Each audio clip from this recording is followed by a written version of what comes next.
Hello everyone, I hope you are all doing well.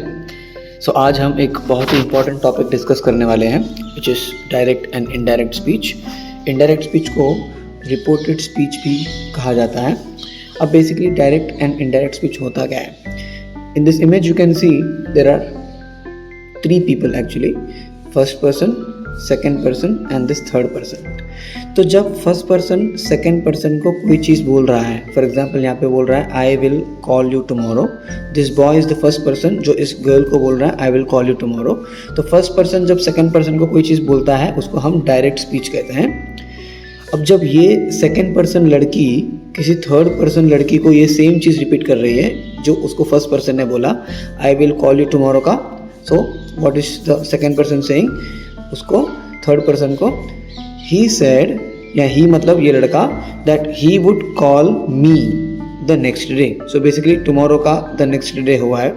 सो जब second person third person को कोई चीज़ बोलता है दैट इज इनडायरेक्ट या reported speech, right. So to make matter easy, जब फर्स्ट पर्सन सेकेंड पर्सन को कुछ बोलता है this is direct speech, and when that same second person repeats to the third person that is indirect speech. तो basically ये concept है direct and indirect speech का। Now main mistake बच्चे इसमें क्या करते हैं, right? So whenever they see a question, जब भी वो लोग क्वेश्चन देखते हैं बच्चे एग्जाम में, I said Sam's driving the car, this is direct speech. बच्चों को लगता है सारे आंसर्स में आई सेड दैट, ये जो वर्ड दैट है ना, ये हम इसको कनेक्टर कहते हैं या जॉइनिंग वर्ड कहते हैं। बच्चों को लगता है कि सारे आंसर्स में दैट आएंगे। तो यहाँ पे दैट दिख रहा है आपको, यहाँ पे दैट दिख रहा है आपको, यहाँ पे दैट नहीं है, यहाँ पे भी दैट नहीं है, और यहाँ पे भी दैट नहीं है। तो आप देख सकते हैं कि सारे क्वेश्चंस में दैट नहीं आ रहा है। तो ये कैसे पता चलता है कि कौन से क्वेश्चन में हमको दैट कनेक्टर लगाना है, कौन से क्वेश्चन में दैट कनेक्टर नहीं लगाना है? ये हम थोड़ा रूल्स के हिसाब से समझेंगे। सो बेसिकली क्या रूल्स है ट्रांसफॉर्म करने के लिए डायरेक्ट को इनडायरेक्ट में? सबसे पहला और आसान चीज़ है to identify the speaker of the sentence, यानी कि सेंटेंस बोल कौन रहा है, फर्स्ट पर्सन कौन है सेंटेंस का।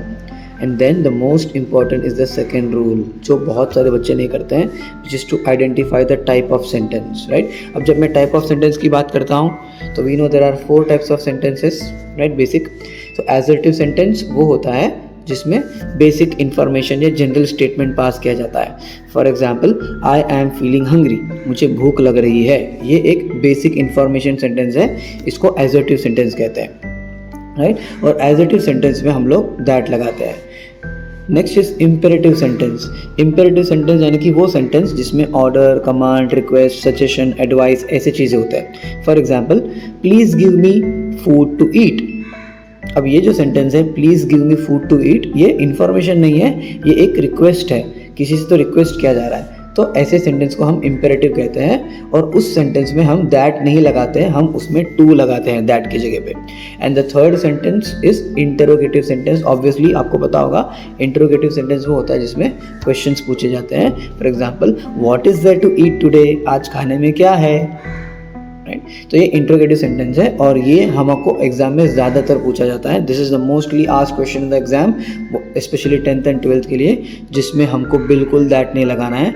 हम यहाँ पे 2 ऑप्शन है हमारे पास, या तो हम इफ़ लगाते हैं या फिर हम अबाउट लगाते हैं। अब इफ़ कब लगेगा, अबाउट कब लगेगा, इसको थोड़ा डिटेल में समझते हैं ना। बेसिकली जब क्वेश्चन पूछा जाता है इंटरोगेटिव में, हमको आंसर्स 2 तरीके से मिलते हैं डिपेंडिंग ऑन द क्वेश्चन। या तो जवाब हमको हाँ या ना में मिलता है, या तो जवाब हमको डिटेल में मिलता है।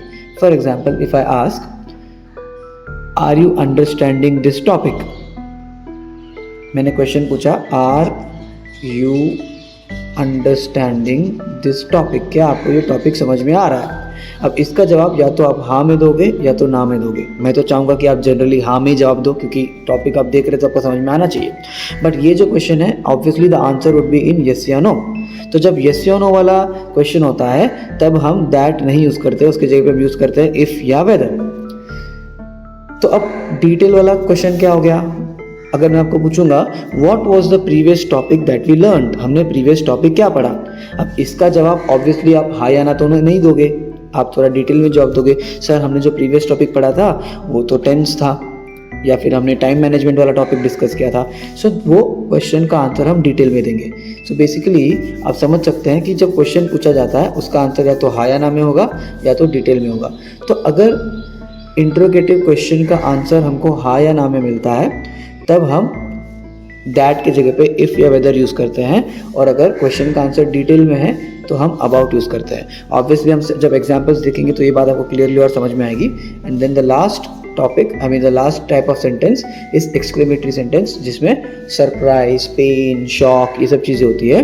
Oh I am feeling so hungry, ये एक एक्सक्लेमेटरी सेंटेंस हो गया और इसमें भी हम दैट लगाते हैं। सो बेसिकली जो दैट का कंफ्यूजन है वो आपका क्लियर होना चाहिए कि दैट सिर्फ और सिर्फ एजर्टिव और एक्सक्लेमेटरी सेंटेंस में ही दैट आता है हमारे रिपोर्टेड स्पीच यानी कि इनडायरेक्ट स्पीच में। So let us now move ahead with the other set of rules. तो जस्ट हमने देखा था rule number 2 and 3 which is very important, identify the type of sentence and उसके अकॉर्डिंगली हमको appropriate connector लगाना है, यानी कि कहाँ पे दैट आएगा, कहाँ पे दैट नहीं आएगा, कुछ और आएगा वो हमको पता होना चाहिए, अदरवाइज हम आंसर 100% रॉन्ग लिख देंगे। And then the fifth rule, I mean the fourth and the fifth rule, fifth से पहले फोर्थ प्रोनाउन हमको सही लिखना है। If example there is a boy in the sentence तो हमको उसकी जगह पे ही लिखना है, गर्ल के लिए शी लिखना है, बहुत सारे लोग के लिए भी लिखना है वगैरह वगैरह। एंड देन वर्ब हमको सही से चेंज करना है। If the question is in present tense then the answer will be in past tense, and अगर ऑलरेडी जो डायरेक्ट स्पीच पास्ट टेंस में है तो आंसर हमारा इनडायरेक्ट स्पीच में होगा पास्ट परफेक्ट टेंस में, यानी कि हमारे आंसर में हमको हैड लिखना है। तो with some examples will definitely understand all this concepts. Okay, so let us move ahead now, move the next slide. तो ये जस्ट हमने अभी देखा था, let us see some examples now. Question number 1, I said Sam's driving the car. अब rule number 1 हमारा था कि स्पीकर पहचानना कि ये सेंटेंस बोल कौन रहा है। आई सेड, तो इसमें स्पीकर है आई सेड, तो हमारा आंसर फिर स्पीकर से स्टार्ट होगा आई। फिर सेड है यहाँ पे क्योंकि उसने बोला है तो हमने वापस से सेड लिखा है। हम यहाँ पे टोल्ड भी लिख सकते थे, दैट इज ऑल्सो करेक्ट, ठीक है। एंड दैट हम यूज़ कर रहे हैं, connector that. Now why are we using this connector that, because ये जो Sam is driving the car है दिस इज एसर्टिव सेंटेंस, ये एक इंफॉर्मेशन वाला सेंटेंस है, इसीलिए हम यहाँ पे कनेक्टर दैट यूज़ कर रहे हैं। Sam is driving the car, Sam गाड़ी चला रहा है। सो हमारा रूल नंबर 1 था स्पीकर लिखना, तो हमने लिखा स्पीकर आई, फिर हमने लिखा आई सेड, देन हमने पहचाना कि ये कौन सा टाइप ऑफ सेंटेंस है because we wanted to put the correct connector, so we saw this is adjective sentence, फिर उसका हमने कनेक्टर लगाया that, right. I said that Sam, अब ये जो सैम इज है, now the tense is in present tense, और हमको पता है जस्ट हमने देखा था if question is in present tense then the answer has to be in past tense, तो इसका पास्ट टेंस इज वाज, तो इसीलिए हमने सैम इसकी जगह पे सैम वाज लिखा है और driving the car as it is लिख के फुल स्टॉप लिखा है, और हमने इन्वर्टेड्स को हटा दिया है ना, इनडायरेक्ट स्पीच में इन्वर्टेड कॉमास नहीं आता है। Let us look at the second example now. Mimi said I have been writing this letter. तो रूल नंबर 1 स्पीकर कौन है, स्पीकर है मिमी, और मिमी इस सेंटेंस को बोल रही है, इसलिए सेड या हम टोल्ड भी लिख सकते हैं। अब दैट आ रहा है फिर से, अब ये दैट क्यों आ रहा है, अभी तक आपको पता चल जाना चाहिए था क्योंकि दैट इसलिए आ रहा है, ये सेंटेंस एडजेक्टिव सेंटेंस है, जानकारी है, I have been writing this letter, right. So इसीलिए हमने ये एडजेक्टिव सेंटेंस है उस वजह से दैट डाला है। अब जैसे ही हमारा कनेक्टर लिखकर होता है, जैसे हमारा दैट लिख के होता है, हम इन्वर्टेड को सॉल्व करने में आते हैं। अब ये आई कौन है, right, who is this I, ये आई है मिमी, मिमी सेड आई हैव रिटन, तो ये आई कौन है, मिमी है, और मिमी गर्ल है, इसलिए आई के लिए हमने यहाँ पे लिखा है शी, है ना, which is rule number 4, right, proper pronounce. तो आई लड़की है इसलिए हमने उसके लिए आंसर में शी लिखा है।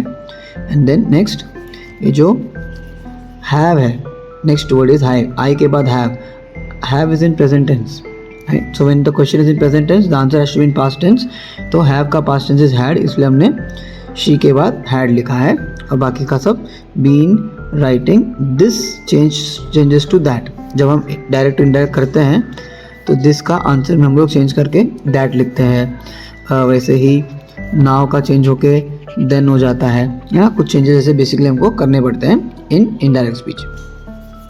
Now let us move on to the third question. अब थर्ड क्वेश्चन क्या है हमारा? Ashish said to Sid please lend me the book. तो स्पीकर कौन है सेंटेंस का? आशीष. आशीष फर्स्ट पर्सन है और सिड सेकंड पर्सन है. एंड आशीष सिड को बोल रहा है please lend me the book. Lend meaning मुझे आपका बुक बोरो करने दीजिए, आपका बुक मुझे थोड़ा पास कीजिए. अब ये जो सेंटेंस है ये जानकारी नहीं है, ये एक रिक्वेस्ट वाला सेंटेंस है. उसको वो रिक्वेस्ट कर रहा है, आग्रह कर रहा है कि आप मुझे अपना बुक दीजिए. So that is why if you see the answer Anish requested. यहाँ पे हमने सेड लिखा था, यहाँ पे भी सेड लिखा था, but here we are writing requested because it is an imperative sentence जिसमें वो रिक्वेस्ट कर रहा है. अगर ये ऑर्डर का सेंटेंस होता, किसी को ऑर्डर दे रहा है तो अनिश ऑर्डर्ड करके आता. देन अनिश ने किसको रिक्वेस्ट किया? सिड को रिक्वेस्ट किया. एंड यहाँ पे देखो इस सेंटेंस में हमारे पास दैट नहीं यूज़ किया हमने, क्योंकि ऑब्वियसली सेंटेंस इम्पेरेटिव है तो दैट नहीं आता है. तो फिर क्या आता है? To.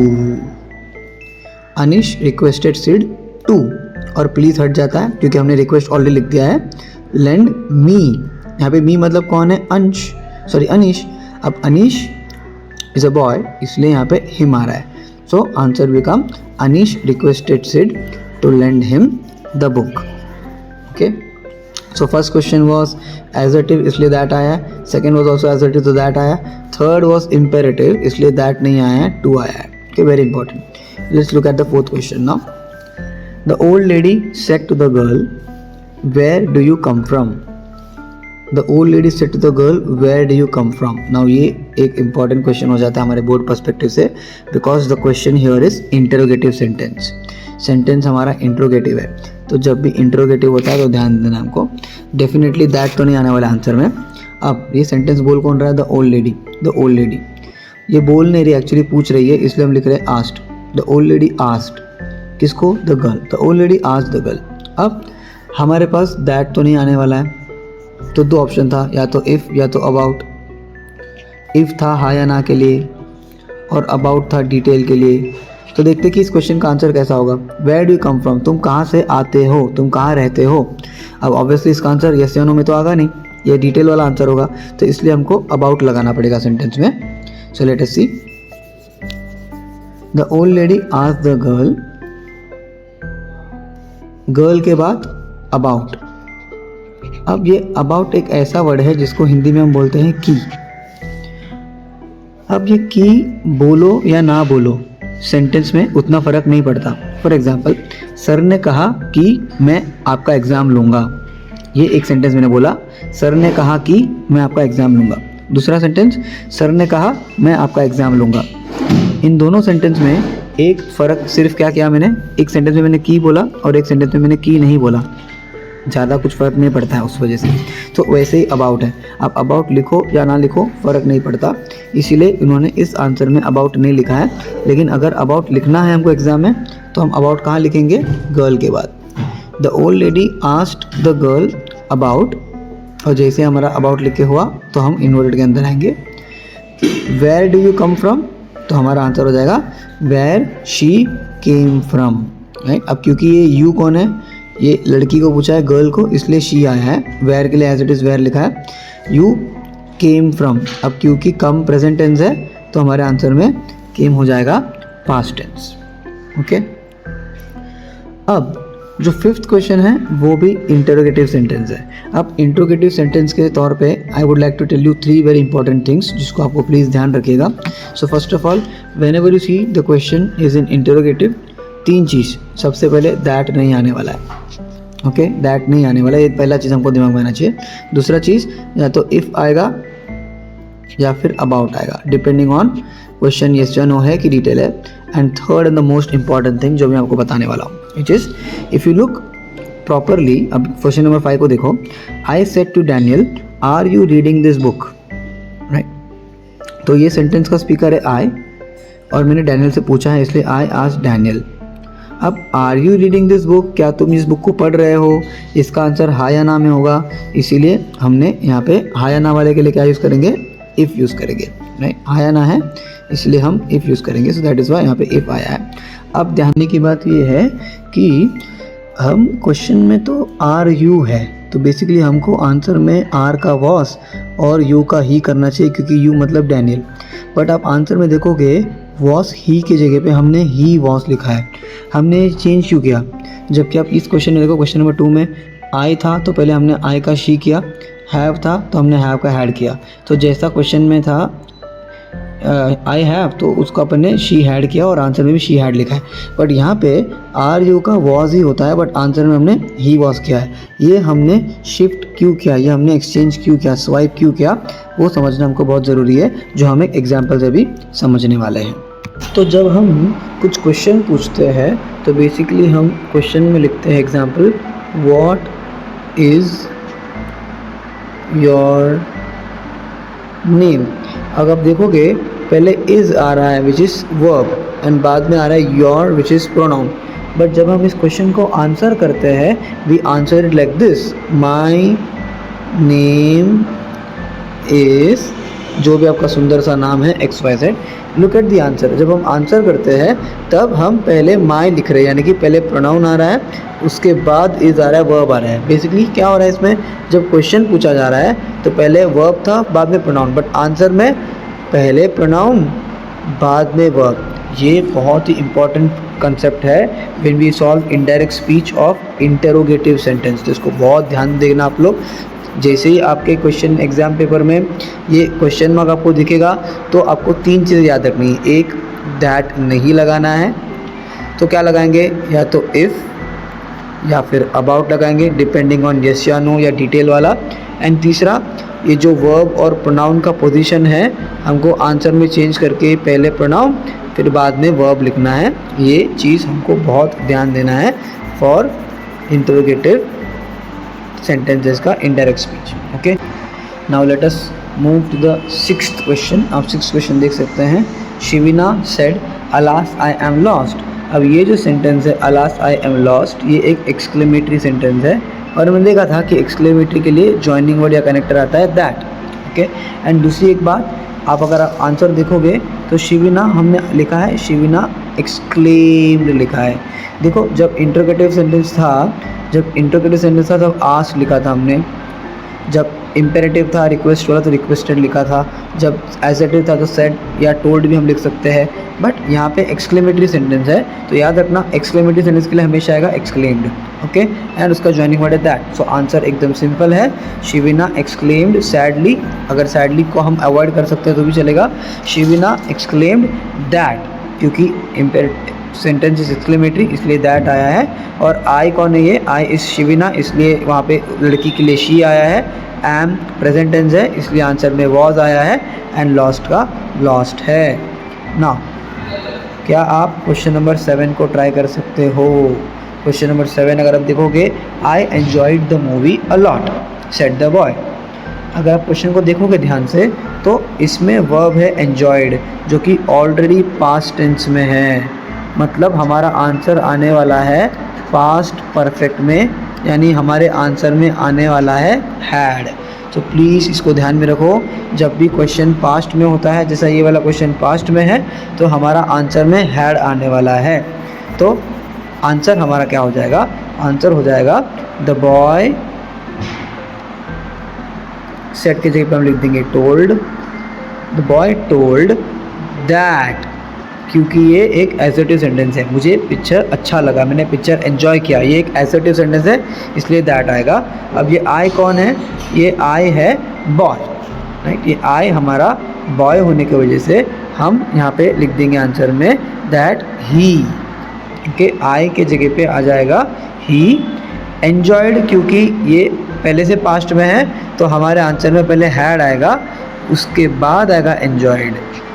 He had enjoyed the movie a lot, right. तो इसमें सीखने की बात मेन ये थी कि जब सेंटेंस हमारा ऑलरेडी अगर सेंटेंस पास्ट टेंस में है एंजॉयड, तो हमारे आंसर में उसका हो जाएगा हैड एंजॉयड। अगर आप ये हैड नहीं लिखोगे तो आपको 0 मार्क्स मिलेगा, ये क्वेश्चन आपका रॉन्ग हो जाएगा।